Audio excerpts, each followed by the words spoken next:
Is it harder to build a champion that nobody sees coming or to have continued success once you do reach the pinnacle of the sport? That is the question for Indiana. Curt Cignetti has done something that most of us, including me, did not think was possible.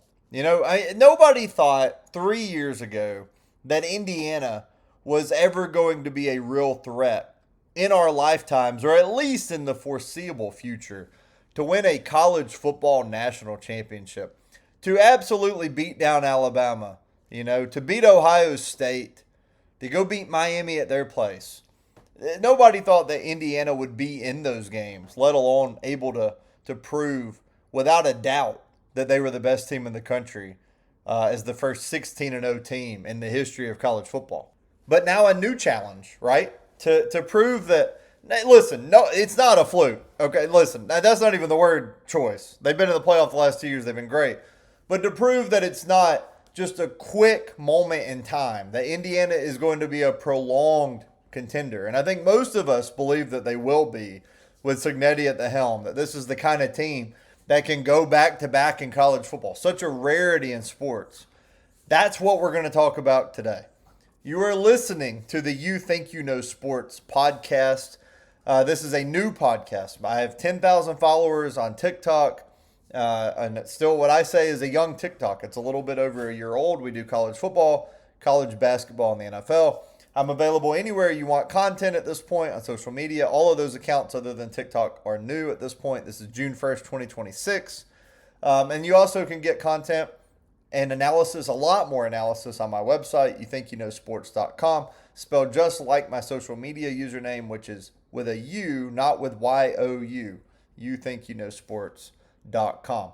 So Indiana, obviously you have the Heisman Trophy winner, the number one overall pick in the 2026 NFL Draft, the current Las Vegas Raider, and Fernando Mendoza, who wore his heart on his sleeve, led this team to a title. But they were surrounded by talent, man.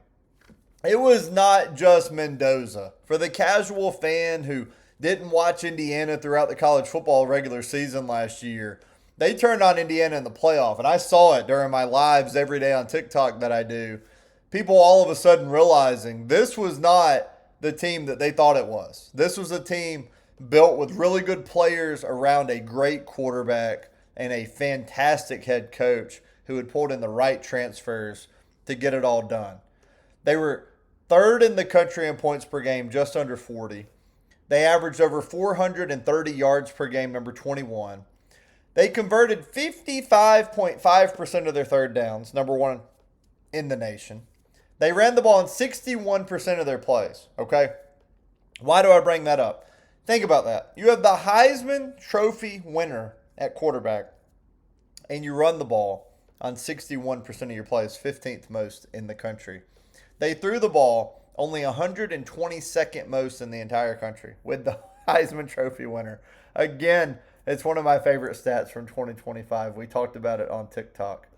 But Mendoza is gone, and here comes Josh Hoover, the quarterback from TCU, who has had an unbelievable career. Listen, there is nobody in college football that returns with more career passing yards than Josh Hoover. He's got almost 10,000. He's thrown for over 70 touchdown passes. He started 31 games, and he's going to be handed the keys to this offense. And if you listen in the offseason, you've heard Sonny Dykes in that one interview where he talked about Hoover having too many interceptions, and he didn't, if I remember correctly, did not mention him by name. He was just saying, hey, too many interceptions in the quarterback position. Indiana doesn't deal with that. Cignetti does not do that. They were number one in the country in turnover margin per game. They were number 4 in penalties per game with only 3.6. If Hoover turns the ball over, I believe that he won't be the quarterback for the rest of the season. So I don't think that scenario is going to play out because I think Cignetti is going to put him in positions to succeed. Where in TCU, there were not always great defenses there. TCU was often having to win high-scoring games. I think Indiana is going to have a really good defense again. We'll get to the defense in a minute. And I think it's going to allow Hoover to be a different quarterback than what he's had to be in past stops. But we'll see. The facts of it are this. He completed 69% of his passes when kept clean last year. 23 touchdowns, 8 picks in that situation. When he was under pressure, his completion percentage dropped to 49%. 5 touchdowns, 5 picks. I'm not really worried as much about the completion percentage dropping. Basically, every quarterback in the country would see that happen when they're under pressure. That is just human nature. But the 5 picks, you can't turn the ball over in that situation. Mendoza under pressure last year completed 51% of his passes, 9 touchdowns, 2 picks. He had 32 touchdowns and 4 interceptions in a clean pocket. Okay, so if you let Mendoza stand back there and pick you apart, he would. They had too many playmakers around the field for him not to. On offense, they only bring back 4 guys, right? 3 offensive linemen, including Carter Smith, who was the Big Ten Offensive Lineman of the Year. So getting him back at left tackle is huge, right? For a new quarterback, especially an experienced one who's now in new turf, wearing the Indiana colors instead of the TCU purple. He's also got Charlie Becker back at wide receiver. Becker had 34 catches, 679 yards, 4 touchdowns last year. Obviously, you lose Cooper and Surratt, guys that have gone on to the NFL. Only one of the top 7 receivers in total yards returned, and that is Becker. So this is going to be a new-looking offense for Indiana this year for sure. But Nick Marsh is coming in. The wide receiver from Michigan State, 59 catches, 662 yards, 6 touchdowns last year. So you've got some playmakers here. With Becker and Marsh, they should be pretty solidified at wide receiver as they build in some other guys to really make this offense hum. The running back position will also be interesting for Indiana. They have some options, Kobe Martin had 78 carries, 505 yards, 6 touchdowns last year. He had 18 carries in the Alabama and Oregon games in the playoffs as Indiana just absolutely destroyed 2 of the better teams in the country on their way to the title. Turbo Richard also comes in from Boston College. He has a fantastic name, doesn't he? 145 carries, 749 yards, 9 touchdowns for BC last year. Also caught 30 passes, 213 yards, 2 touchdowns. So this is a guy that can help you in the passing game as well. Played for an absolutely abysmal offense. We've talked about Boston College already on the podcast. Actually started the podcast for Boston College, so go back and listen to that episode. Lee Beebe is also there. Only had 27 carries last year, but the year before at UAB, my alma mater, had 166 carries. So there is plenty to work with there for Indiana and this offense as they try to figure out what the running game's going to look like. Defensively, this is a team that averaged 12.5 points per game last year, number 3 in the country. They were number 6 in yards per game allowed, 278. Their opponents rushed on only 42% of their plays, okay, which was the least in the country. And opponents passed on 57% of their plays, the most in the country. It's easy to figure out why. Indiana just beat the brakes off of everybody. So everybody had to pass to catch up. You had to abandon the run game. You couldn't run it anyways. So Indiana has had a fantastic defense under Cignetti. They had the second most sacks in the country and led the nation in tackles for loss last year with 129. This year they bring back 6 different starters. Bryant Haynes, the defensive coordinator, is going to have plenty to work with. They brought in defensive ends Toby Osunsomni, who comes over from Kansas State. I am sorry if I butchered his name. I am trying. Joshua Burnham is also coming over as well. A.J. Harris is coming in, a cornerback. They've got Tyreek Tucker and Mario Landino back at defensive tackle. Linebackers, Relijo Hardy and Isaiah Jones are also back. This defense is going to be fine. I don't think there's any question about it. When you look at Indiana, they should be just fine.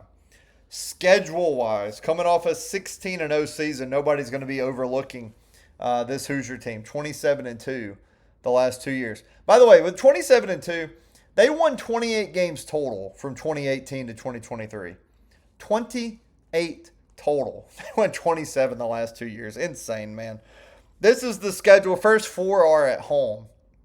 They play North Texas, who, by the way, has lost their star quarterback, their head coach. We'll get to North Texas soon as we continue to break down the American. But North Texas, then Howard, Western Kentucky, and Northwestern are the first 4 games for Indiana, all at home. They go to Rutgers and Nebraska back-to-back, October 3rd and October 10th. Never know, could be interesting. Obviously, different-looking teams there for both Rutgers and Nebraska. We are going to get to them very soon as we continue to preview the Big Ten. Ohio State is October 17th. And then the next week, they go to the Big House to play Michigan. So I believe that October 17th and October 24th, we're going to find out a lot about this Indiana team. Being able to play Ohio State at your place, getting them in maybe the game of the year in college football, because you would expect Indiana to be in good shape going into this game. I worry because you come off 2 road games going into it, right? Then you've got Ohio State and Indiana. Then you got to go back on the road to the Big House, okay? That is a tough stretch, 3 out of 4. I don't care who you're playing in the first 2 road games. No offense to Rutgers and Nebraska. That stretch worries me a little bit if I'm an Indiana fan. They play Minnesota on Halloween. Then they get a week off before they play USC and then go to Washington, finish with Purdue. I think the USC-Washington back-to-back could also be a very interesting spot. And I think it helps that you get USC after a bye week. I think the Trojans are going to be pretty good this year. I've not broken them down yet. We're going in ABC order. Indiana's the second Big Ten team that I've broken down extensively. And then Washington, obviously going to Husky Stadium. They have one of the best home records in the country the last few years. Very, very hard to win there. Ohio State was able to do it last year. I think that those stretches are really going to tell us everything we need to know about Indiana. Now, people will continue to argue the out-of-conference schedule, has been something that has been discussed for years. Last year, it was Old Dominion, it was Kennesaw State, Indiana State, right, were the first 3 games that this Indiana team played. This year, it's North Texas, Howard, and Western Kentucky. So they're going to continue to schedule this way. It's worked. It's gotten them, off to good starts. They've been playing well when they get to Big Ten play, and it has worked out for the Hoosiers. So we'll see if that's the case again in 2026. Guys, you're listening to the You Think You Know Sports podcast. Again, this is a pretty new podcast. I hope you'll hit the subscribe button if you love college football, the NFL, college basketball. We talk about all of those sports here. Right now we're putting a heavy focus on college football because I want to get through as many of these teams as we can. I appreciate you listening. Hope you'll go check out the other places you can find my content, including youthinkyouKnowSports.com. We'll be back shortly with another podcast. This one will be on our Iowa Hawkeyes, where Kirk Ferentz just keeps winning, man. They continue to win games year after year. Thanks for listening, guys. See you soon.